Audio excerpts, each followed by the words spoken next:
के छठे एपिसोड में आपका स्वागत है। आज की कहानी राजस्थान के बड़े ही मशहूर शहर अजमेर से शोएब ने ईमेल की है। ये वाक़या वहाँ के सेंट फ्रांसिस हॉस्पिटल का है। आए बढ़ते हैं हमारी आगे की कहानी की तरफ। हाय फ्रेंड्स, कैसे हैं आप सब? आई होप आप सब अच्छे होंगे। मेरा नाम शोएब। आज मैं आप सबको अपनी लाइफ का एक इंसिडेंट सुनाने जा रहा हूँ। हमारे यहाँ एक हॉस्पिटल है। ये इंसिडेंट उसी हॉस्पिटल के बारे में है। उसका नाम सेंट फ्रांसिस है। उस हॉस्पिटल के बारे में काफ़ी अफवाहें सुनी थी हम दोस्तों ने, पर कभी उन अफवाहों पे यकीन नहीं करा, क्योंकि उस टाइम की एज ही ऐसी थी कि कैसे यकीन कर लें। 18 साल एज थी, मस्ती मजाक की एज थी, ना कभी यकीन हुआ। बस हाँ चलो अफवाह है, ऐसी अफवाह होगी, कभी यकीन नहीं करा। पर हाँ, जब भी हम उस हॉस्पिटल के आसपास से गुजरते थे ना, तो एक अजीब सा लगता था, अजीब सी फीलिंग आती थी। ऐसा लगता था कि कोई अपनी तरफ बुला रहा है, खींच रहा है। एक खौफ सा लगता था। और उस हॉस्पिटल की ये अफवाह थी कि वहाँ पर किसी प्रेग्नेंट लेडी ने फांसी लगा ली थी, और आज भी उस हॉस्पिटल के अंदर उसकी आत्मा भटकती है। तो कहते हैं ना, जब तक कुछ लोगों का तो मानना था कि हाँ भाई है और कुछ का नहीं, और हमारा भी यही मानना था कि जब तक हम आंखों से नहीं देख लेते दोस्त, तब तक हम मानेंगे नहीं। फिर हमारे साथ कुछ ऐसा हुआ कि हमें यकीन करना पड़ा। ये बात 2010 की है। उस टाइम मेरी बहन काफ़ी बीमार हो गई थी, और हमारे घर के पास वही हॉस्पिटल था और कोई था ही नहीं। और मैंने जैसे आपको बताया कि अफवाहों पे कभी हमने माना ही नहीं, ध्यान ही नहीं दिया कि हाँ कोई बात नहीं। तो बहन को वहीं दिखा दी। फिर डॉक्टर को दिखाया तो बहन की तबीयत कुछ ज़्यादा ही ख़राब हो गई थी। डॉक्टर ने बोला कि इनको तो एडमिट करना पड़ेगा। तो अम्मी ने बोला ठीक है।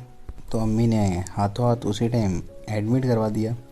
जो हमें रूम मिला था उसका नंबर 102 था। अब लोगों की अफवाह ये तो थी कि उस हॉस्पिटल में प्रेग्नेंट लेडी ने फांसी लगा ली, कि अभी तक अटकी हुई है। पर कभी ये नहीं बताया कि 102 के अंदर लगाई है वो फांसी, और वो रूम हमें अलाउ हो गया था।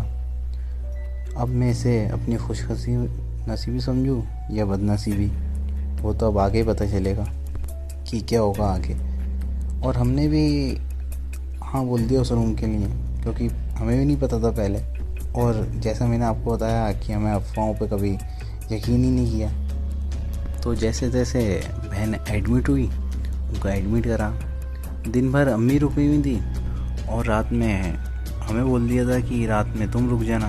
हम 2 भाई थे, मतलब 3 भाई बहन थे, 2 भाई 1 बहन। फिर दिन भर तो अम्मी रुक गई। फिर जैसे ही रात हुई तो आइल और मैं रात को रुक गए, क्योंकि हमें कभी लगा ही नहीं कि उस रूम में ऐसा होगा कभी। क्योंकि कहते हैं ना कि अफवाहों पे कभी ध्यान ना दें, क्योंकि हमें यकीन ही नहीं था अफवाहों पे। चलो फिर हम रुक गए। मेरी एज 18 साल थी उस टाइम, और आइल की एज थी 15, और बहन की एज थी 10 साल। तो हम रात को रुके। फिर कुछ ऐसा महसूस तो हुआ नहीं उस टाइम हमें, आराम से बैठे हुआ। फिर बैठे बैठे हम दोनों की आंख लग गई, क्योंकि उस टाइम सर्दियों का टाइम था और बहुत जल्दी रात हो जाती थी। और एक तो सन्नाटा भी इतना हो जाता था। आप कभी आएँ तो देखें अजमेर सेंट फ्रांसिस हॉस्पिटल के, तो बहुत बहुत सन्नाटा हो जाता था। तो ऐसा लगता था कि खौफ सा लगता था। फिर बैठे बैठे हमें नींद आ गई। बैठे रहे नींद आ गई। थक गए थे हम भी काफ़ी। अम्मी भी चली गई थी, और हॉस्पिटल में भी इतना कोई स्टाफ वगैरह था नहीं, सन्नाटा मार रहा था। तो बैठे बैठे आंख लग गई थी। फिर आधी रात हो चुकी थी, शायद तक 1-1:30 बज रहा होगा। फिर 2 बज रही थी, तो कुछ आधी रात को मेरी आंख खुल गई। मुझे एक ऐसा एहसास हुआ किसी ने मेरी पीठ पे ज़ोर से थप्पड़ मारा हो। तो मैं उठ के बैठा हो गया। तो मैंने आइल को उठाया। उस टाइम मैंने सारी बात आइल को बताई, तो आइल भी यकीन नहीं करने लगा कि नहीं ये तो सिर्फ अफवाहों पे है, सपना वपना देखा होगा वगैरह वगैरह। तो मुझे भी ऐसा लगा कि हाँ चलो भाई सपने में हो गया होगा, अचानक से आँख खुल गई होगी मेरी। पर फिर भी कहते हैं ना कि लोगों का था अफवाह, वो दिमाग में चल ही रहा था, तो ऐसा लगने लग गया। जैसे तैसे फिर रात गुजारी, फिर सुबह हुई, चलो भाई फिर अम्मी आ गई थी। फिर मैंने अम्मी को तो कुछ बताया ही नहीं, आइल को भी मना कर दिया था कि अम्मी को भी कुछ मत बताइयो, छोड़ मैं ऐसे ही उठ जाऊँगा। तो मैंने फिर इतना ध्यान भी नहीं दिया। दिने तो कोई ऐसा डर नहीं था क्योंकि अम्मी भी रुकी हुई थी, तो दिन भर कोई चलता फिरता रोड है और चहल पहल भी थी हॉस्पिटल में, तो इतना डर लग ही नहीं रहा था। अम्मी भी रुक गई थी। तो फिर अगले दिन अम्मी आई, फिर दिन भर रुकी। फिर जैसे तैसे पूरा दिन निकला। फिर अगली रात हुई। फिर अगली रात को हमें रुकना था, आइल और मुझे। और उस टाइम इस वजह से अम्मी को मैंने नहीं बताया था क्योंकि अम्मी डर जाती कि ऐसा क्या हो गया, इस वजह से मैंने अम्मी को नहीं बताया। तो फिर चलो जो भी हुआ बहरहाल। फिर अगला दिन आया, दिन भर पूरा हुआ, फिर रात आई, फिर वापस रात को हम ही रुक गए। मैंने कहा चलो ऐसे ही कोई होगा, सपना अपना देखा होगा मैंने, अचानक उठ गया। तो अगली रात को हम रुक गए। फिर रात को रुके तो आइल की आँख खुल गई आधी रात को। वो मुझे देख रहा था, मतलब मैं रूम में था नहीं। तो आइल ने आवाज़ लगाई, शोएब भाई कहो। तो फिर वॉशरूम से आवाज़ आई कि हाँ आइल बोलो मैं यहाँ हूँ। फिर आइल को लगा कि हाँ चलो भाई वॉशरूम में। उसे लगा कि फिर वो भी आराम से बैठ गया। पर मैं तो रूम के बाहर था। फिर रूम के अंदर आया तो आइल ने जैसे मुझे देखा तो खुद हैरान हो गया कि ये क्या हुआ। भाई आ रहे थे तो मुझसे वो हैरानी में देखने लग गया। मतलब ऐसा लगा कि डर गया, बहुत ज़्यादा डर गया था वो। फिर मैंने भी पूछा क्या हुआ आइल, क्या हुआ। तो उसने पूरी बात बताई। आइल ने बोला कि भाई आप बाहर थे। मैंने बोला हाँ मैं कॉफ़ी लेने गया था। तो आइल ने बोला आप कॉफ़ी लेने गए थे तो बाहर थे, तो वॉशरूम में से आपकी आवाज़ कैसे आ रही थी। आइल ने ऐसा बोला तो मेरे को भी डर लग गया। मतलब एक होता है ना कि एकदम से डर लग जाता है। पहली रात को ऐसा हुआ, दूसरी रात को ऐसा होने लग गया। तो हमें पहले भी यकीन नहीं आ रहा था, फिर बाद में भी यकीन नहीं आ रहा। फिर तो जो दूसरी रात को हुआ ना, फिर तो उसे देख के यकीन करना ही पड़ा। मैंने वॉशरूम को गेट खोल के देखा तो उसके अंदर तो कोई नहीं। मुझे और ज़्यादा डर लगने लग गया हम सबको। फिर जैसे तैसे करके अब बहन तो सो रही थी, उनका तो कुछ इतना होश भी नहीं था, वो कुछ ज़्यादा बीमार थी। तो डॉक्टर उन्हें नींद का इंजेक्शन ही देते रहते थे, तो सोते रहते थे, आराम करते रहते थे, उनके आराम के लिए ही बोल रखा था। फिर अगले दिन जैसे तैसे रात गुजारी। फिर अगले दिन अम्मी आई तो उनको तो फिर सब कुछ बता ही दिया हमने कि ऐसा ऐसा हुआ, पहले दिन ऐसा हुआ रात को, फिर अगले दिन ऐसा हुआ। तो फिर अम्मी हम पे विश्वास ही नहीं कर रही थी। उन्हें लग रहा है कि हमने सपना देखा, कि नींदों में हो रहे थे कि हम सपना देख रहे हैं, कोई विश्वास ही नहीं कर रहा। अम्मी तो बिल्कुल नहीं कर रही थी। अम्मी को बताया था, अम्मी विश्वास नहीं करी कि नहीं, क्योंकि उस टाइम ऐसे ही कहना है ना कि एज ऐसी थी 18 साल मस्ती मजाक करने की, उन्हें भी ऐसा लगा कि मस्ती करना। तो हमने बोला कि ऐसा ऐसा हुआ था।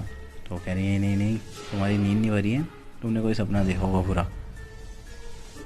तो मैंने अम्मी से बोला कि अम्मी एक बार हो सकता है, दूसरी बार हो गया, और मेरे साथ नहीं आइल के साथ भी हो गया।